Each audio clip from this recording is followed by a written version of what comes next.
Yaa kuusaa yaadannoo xurree jaallan kalee yaa seenaa ititee sabaaf daandii dhalee gola icitii keetii waan danuu ol keenyee seenaa seeneffannee bagee balageenye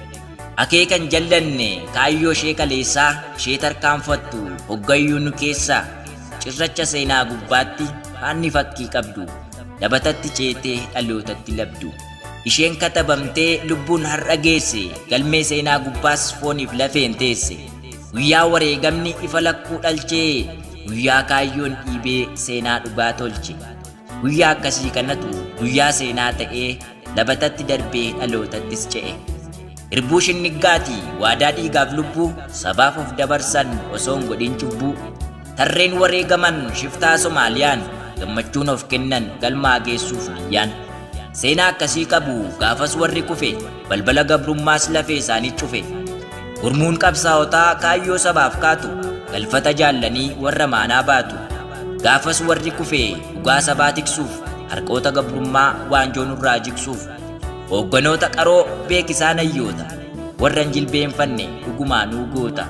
hayyoo hoogganaa qaroo jaalbariisoo waabee urjii biiftuu sabaa jabaa kaayyoon daabee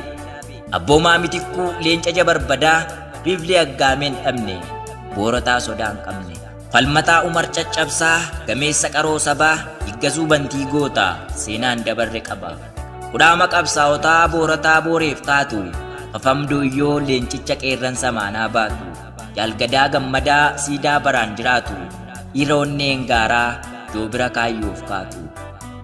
dhaddachoo boruu fi dhaddachoo mul'ataa jaboo seenaan dhaadu qaqqaaliiwwan uummataa raanaa qacalee fi mariil magalaan sabaaf dungoo taatan ni mul'attu baraan foon keessa waadanii dhiiga sin lolaasan akka ilmoo bineensaa jiraa sin kolaasan qoonqoon sin dararraan biyyoo lafaa nyaattan hanga du'a lubbuuttis ba'aa sabaa baattan maleen jilbeenfanne rakkoon sin haguugee gaafa yartuun albeen gogaa keessan duuge seestanii harkan laanne fooniif lubbuun gargar kaattee gaafa wadaroon diinaa seentee foon keessan nyaatte lakkin ta'u jettan ciccitanii kaayyootti rakkoof harkan laanne hin jilbeenfanne laayyootti akkas waliin jettan jabaadhaan